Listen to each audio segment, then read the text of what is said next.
नमस्कार दोस्तों, जय जोहार। मैं कौशल तिवारी और बिहिनिया संध्या में आपका स्वागत है। छत्तीसगढ़ विधानसभा में चल रहे बजट सत्र को लेकर इन दिनों सत्ता और विपक्ष के बीच जबरदस्त घात प्रतिघात चल रहा है।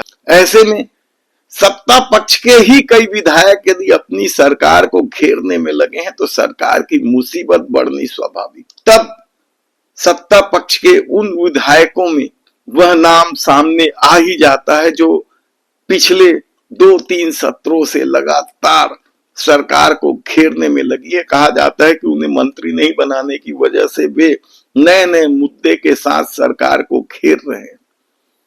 अजय चंद्राकर, स्वाभाविक रूप से यह नाम सामने आ जाता है और इस सत्र में भी यानी बजट सत्र में भी उन्होंने ऐसे ऐसे मुद्दे उठाए जिसका जवाब सरकार के पास नहीं है। उन्हें गुस्सा क्यों आता है यह एक अलग कहानी हो सकती है, लेकिन जिस तरीके का मुद्दे वे उठा रहे हैं सचमुच सरकार के लिए यह चिंता का सबक तो है ही है। आम लोगों के लिए भी चेतावनी है कि सरकार कैसे चल रही है, कागज पर चल रही है या सीधा सीधा आरोप अजय चंद्राकर ने लगाया। विधानसभा में किस तरीके से उन्होंने साय सरकार के लाडले मंत्री केदार कश्यप को घेरा वह आप देख लीजिए। अजय चंद्राकर जी। माननीय सभापति महोदय, माननीय जोगी जी मुख्यमंत्री थे तो प्राइस वाटर हाउस कूपर्स को रायपुर के यातायात के लिए और दुर्घटनाओं के अध्ययन के लिए उन्होंने एक कमेटी बनाई थी। तब से इस विषय को लड़ रहे हैं अपन। दुर्भाग्य यह है कि घटने के बजाय बढ़ रहा है।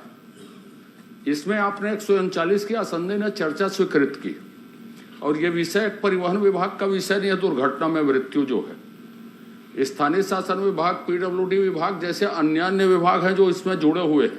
139 की चर्चा में जो आश्वासन आया था, दुर्भाग्य है कि वो पूरा नहीं हुआ, दुर्भाग्य है। और इसमें आपने उत्तर दिया है, मैं तो जो आपने उत्तर दिया है उसी में ही पूछूंगा। आप भी पढ़िए माननीय, जो महत्वपूर्ण रणनीतियां हैं उसमें सिर्फ एक 9 नंबर है, उसमें भर काम हो रहा है, बाकी कागज में 8 को पढ़ लीजिए आप। 8 जो है प्रस्तावित है। मैं आपसे यह जानना चाहूंगा कि यह रणनीति किस विशेषज्ञ ने बनाई, कब बनाई, कब क्रियान्वित होगी, इसको क्रियान्वित करने में क्या लागत आएगी। फिर मैं दूसरा प्रश्न छोटा छोटा ऐसे ही कर लूंगा, बता दीजिए इसको। रिपीट कर एक बार। अन्य प्रस्तावित रणनीति, आपने 9 रणनीति बनाई है, एक भर उसमें क्रियान्वित हो रही है। यह रणनीति किसके द्वारा कितनी अवधि के लिए बनाई गई, कब क्रियान्वित होगी, क्रियान्वयन के लिए कितने बजट की आवश्यकता। माननीय सभापति महोदय, माननीय सदस्य ने जो कहा है, इसके लिए जो रणनीति के तहत में हमको, क्योंकि स्थानीय जिला प्रशासन के माध्यम से, स्वास्थ्य विभाग के माध्यम से, गृह विभाग के माध्यम से, इन सब के सहयोग से ही हमको इस गतिविधि को हमको आगे बढ़ाना है। और इसकी ये लंबी प्रक्रिया सभापति महोदय, कोई शॉर्ट टाइम तो है नहीं कि एक दिन में कर ले या महीने भर में हो जाए और उसके बाद फिर दुर्घटना खत्म हो जाएगी, ऐसी स्थिति नहीं है। और ये हमारे यहाँ पर जो ये नीति बनाया गया है उसमें सभी भाग मिलकर के इस पर कहते हैं क्रियान्वित कर रहे हैं और आने वाले समय में इससे के बेहतर परिणाम आए, इसके लिए हम लोग सभी प्रयास कर रहे हैं ताकि स्थितियां बेहतर हो। और बजट की जो उपलब्धता है इसके संदर्भ में भी हम लोग सुनिश्चित कर रहे हैं कि इसमें कहीं कोई दिक्कत ना हो। मैंने जो पूछा, मेरे ख्याल से इसमें उत्तर नहीं आया। आप यदि संतुष्ट हैं, मैंने बहुत स्पेसिफिक पूछा, जितने विभागों का आपने नाम लिया उसमें कोई ट्रांसपोर्ट विशेषज्ञ नहीं है। यह कागजी रणनीति छत्तीसगढ़ को मौत के मुंह में खड़े करने की रणनीति है। आप बताइए कि उसकी विशेषज्ञता क्या है जिन लोगों ने रणनीति बनाई है इसको रोकने के लिए। दूसरी बात, आप यदि उसको रणनीति मानते हैं तो कार्य अवधि में यदि वो संपादित नहीं होती है, उसके फाइनेंशियल एस्पेक्ट आपके पास नहीं है, तो वो कागजी है। और इसके बारे में आप निर्णय करें, मैं आपके विवेक पर छोड़ता हूं। मैं दूसरी चीजें पूछ लेता हूं आपसे। आपने लिखा है उत्तर में ही 12 जिलों में ड्राइविंग सेंटर डीटीसी आप बना रहे हैं। उसके बाद 5-6 जिले में आप एटीएस बना रहे हैं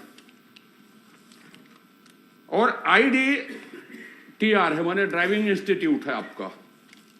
माननीय सभापति महोदय, ये निर्माणाधीन जो हैं, ये कब से निर्माणाधीन है, कब पूरे होंगे और इसके लिए क्या सेटअप, क्योंकि निर्माणाधीन है, बन रहा है, तो उसके लिए क्या सेटअप स्वीकृत किया गया है और उस सेटअप में क्या विशेषज्ञता है? ड्राइविंग सिखाने के लिए किस तरह के मास्टर ट्रेनर हैं, विशेषज्ञता है? एक इसी से संबंधित। दूसरा, आप मेरे साथ चल के अभी ड्राइविंग ट्रेनिंग इंस्टीट्यूट का निरीक्षण करेंगे क्या? मेरे साथ चल के अभी बजट के बाद इंस्टीट्यूट का निरीक्षण करेंगे क्या? वहां क्या क्या उपलब्ध है? वो जवाब देंगे ना मंत्री जी। माननीय सभापति महोदय, अभी और जो ITTR है वो हमारे रायपुर राजधानी में स्थापित है और मैंने स्वयं उस ITTR का निरीक्षण किया है। लगभग आज के डेट तक वहाँ पर ITTR में जो प्रशिक्षण दिया रहा है, उस प्रशिक्षण के तहत में हमारे पूरे प्रदेश के हमारे जितने भी वाहन चालकों है, लगभग 38,573 वाहन चालकों को इसमें प्रशिक्षण दिया गया है, जिसमें हल्के मोटर वाहन चालक हैं। मैं तो वो सब पढ़ लिया, निरीक्षण की बात कही मैंने। निरीक्षण की बात करेंगे मैं स्वयं जा चुका हूँ। आप भी चलिएगा, आप मेरे साथ चलिए, मैं जाने को तैयार हूँ और बहुत अच्छे तरीके से वहाँ पर। ठीक है मंत्री जी, आपका हो गया। माननीय सभापति, एक बहुत महत्वपूर्ण, माननीय सभापति जी बहुत महत्वपूर्ण विषय है और खत्म हो जाएगा इसी में। एक क्वेश्चन में 11 लोग थोड़ी पूछते हैं। छोटा सा सभापति, आप बोल लीजिए, आप रायपुर के। एक छोटा, माननीय चंद्राकर जी, संगीता जी, अरे भाई मैं माननीय सभापति महोदय जी, मैंने 2 बातें कही। आप ले जाएंगे? एक मिनट ले जाने का तो पूरा प्रश्न है। मैंने ये कहा कि 3 संस्थान के बारे में पूछा।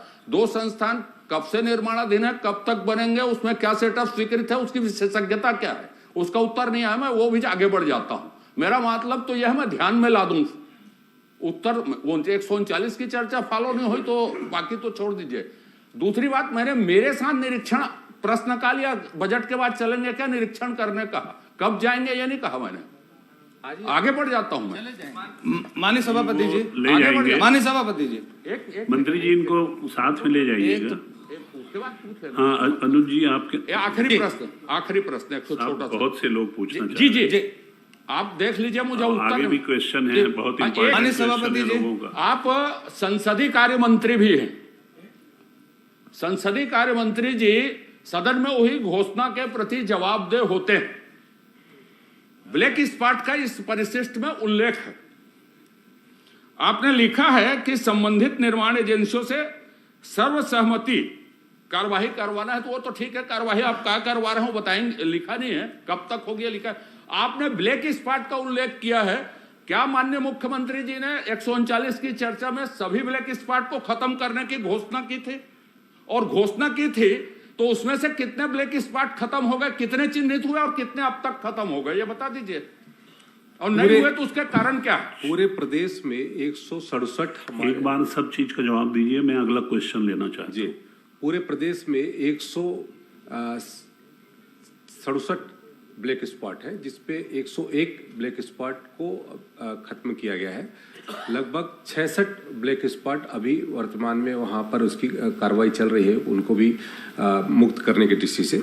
और माननीय सदस्य ने जो जानकारी और भी जो जानकारी मांगी थी, जिसमें हमारे जो रीजनल ड्राइविंग ट्रेनिंग सेंटर के संदर्भ में, तो उसका 2 हमारे रीजनल ड्राइविंग सेंटर हैं और जो 12 हमारे जो कहते हैं उससे आगे बढ़ गए, उसको बता दीजिएगा। और उसके बाद और भी जो जिले में है जहाँ आगे बढ़ने दीजिए, हो गया। माननीय सभापति जी, 66 जो ब्लैक स्पॉट बाकी हैं, माननीय सभापति जी, माननीय सभापति जी, तब तो पूछूं। माननीय सभापति जी, माननीय मुख्यमंत्री जी की घोषणा है, 1 साल पहले की घोषणा है, विभाग 101 में आप स्वीकार किया माननीय मंत्री जी ने 66 बकाया है। श्री दलेश्वर साहू। माननीय सभापति जी, एक मेरा माननीय माननीय सभापति जी, एक शब्द है। कहाँ माननीय मृत्यु सभापति को जी, न रोक पाए? बहुत महत्वपूर्ण विषय। यदि हम मृत्यु को न रोक पाए तो कोई भी कल्याणकारी योजना का कोई मतलब नहीं है। आदरणीय आप बात- 65 को कब माननीय- तक करेंगे ये आपका बता माननीय बहुत सभापति लंबा जी, हो गया। बहुत महत्वपूर्ण। एक जल्दी से पूछ लीजिए आप। मैं बिल्कुल पूछ रहा हूँ माननीय सभापति जी, बिल्कुल। आज ऐसे में सरकार कैसे चल रही है यह आसानी से समझा जा सकता है। विधानसभा में रोज हंगामे हो रहे हैं, रोज कोई ना कोई मंत्री जवाब देने से बचता नजर आ रहा है। हम आपको पल पल की खबर देते रहेंगे। यदि आपने हमारे चैनल को सब्सक्राइब नहीं किया है तो प्लीज सब्सक्राइब कर लीजिए, बेल आइकन का बटन दबा दीजिए। धन्यवाद।